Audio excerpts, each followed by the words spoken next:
ये नए जमाने की इलेक्ट्रॉनिक बूथ कैप्चरिंग है। ये नए जमाने की इलेक्ट्रॉनिक बूथ कैप्चरिंग का मामला है, जो कोर्ट की निगरानी में होने वाली मतगणना में कैमरे के सामने हेराफेरी कर सकते हैं। वो अपने लोगों के बीच बूथ के बंद कमरे में क्या नहीं कर सकते। अगर पीडीए के अधिकारी कर्मचारी बदलकर धांधली न की होती तो भाजपा एक भी सीट के लिए तरस जाती, जैसे कि लोकसभा चुनाव में हुआ था। जब ऐसी व्यवस्था मिल्कीपुर में नहीं हो पाई तो वहां का चुनाव भी सरकार ने टाल दिया।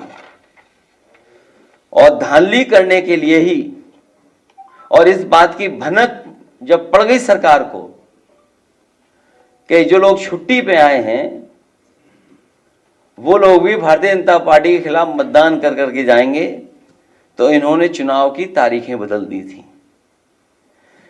एक देश तब एक लोकतांत्रिक क्रांति की ओर बढ़ने लगता है जब उसे कहीं से भी इंसाफ की उम्मीद दिखाई नहीं देती। महंगाई, बेरोजगारी, बेकारी और चुनावी धांधली से आक्रोशित समाज एक सीमा तक ही सहता है। इतनी सी बात तो अनपढ़ भी समझता है कि पेट की आग कभी भी उसको नहीं जिता सकती जिसने रोटी छीनी हो। विपक्ष का मतलब नकारात्मक नहीं हो सकता है। विपक्ष का मतलब हर चीज में बुराई करना नहीं हो सकता है। कुछ अच्छा भी करिए, अच्छा भी सोचिए, अच्छी दिशा में भी चलिए। अच्छी दिशा में चलेंगे तो आगे अच्छाई देखने को मिलेगा। लेकिन अगर नकारात्मक दिशा में चलेंगे तो उसके सामने एक तरफ कुआं होता है, एक तरफ खाई होता है। मुझे लगता है उसके अलावा कोई दूसरा नहीं होता है। तो नकारात्मकता किसी समस्या का समाधान नहीं हो सकता है। और यही मैं आपसे कहूंगा कि सरकार अपने नौजवानों के हित के लिए अनेक कदम उठा रही है। उनके हितों को संवर्धित करने के लिए हर प्रकार से प्रतिबद्ध है। और जो मुद्दे यहां पर उठाए गए हैं, सरकार उसके लिए पूरी तरह अवेयर है। और उसमें किसी भी नौजवान के भविष्य के साथ खिलवाड़ करने की छूट किसी को भी नहीं देगी।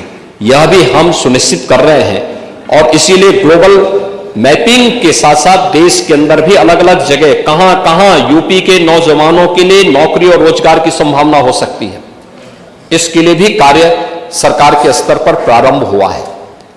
इसमें सामान्य पाठ्यक्रम के साथ साथ दुनिया के अंदर आज के मॉडर्न एज कोर्सेज कौन कौन से हो सकते हैं, ऐसे कौन से आज हमारी जो नेशनल एजुकेशन पॉलिसी आई है वह भी इस बात के लिए स्किल मिशन पे बहुत ध्यान दे रही है। और स्किल मिशन इस बात को लेकर के ही है कि जब हमारा नौजवान अपने कॉलेज की पढ़ाई करके या अपने संस्थान से बाहर निकले तो अपने को असहाय न महसूस करे, बल्कि वह अपने को आत्मनिर्भर महसूस करे, स्वावलंबी महसूस करे। और सरकार इसके लिए पूरा कदम उठाने के लिए सरकार ने कदम उठाए हैं। मुझे लगता है थोड़ा उसके बारे में जानने का, यानी राजनीतिक प्रतिद्वंदिता और विद्वेष की भावना से ऊपर उठ करके थोड़ा उन स्कीम के बारे में, उन नीतियों के बारे में पढ़ेंगे तो आप भी उससे अपने क्षेत्र में, खासतौर पर अपनी विधानसभा क्षेत्रों के नौजवानों को लाभान्वित करने में सफल होंगे। उसका लाभ आप ही को प्राप्त होगा।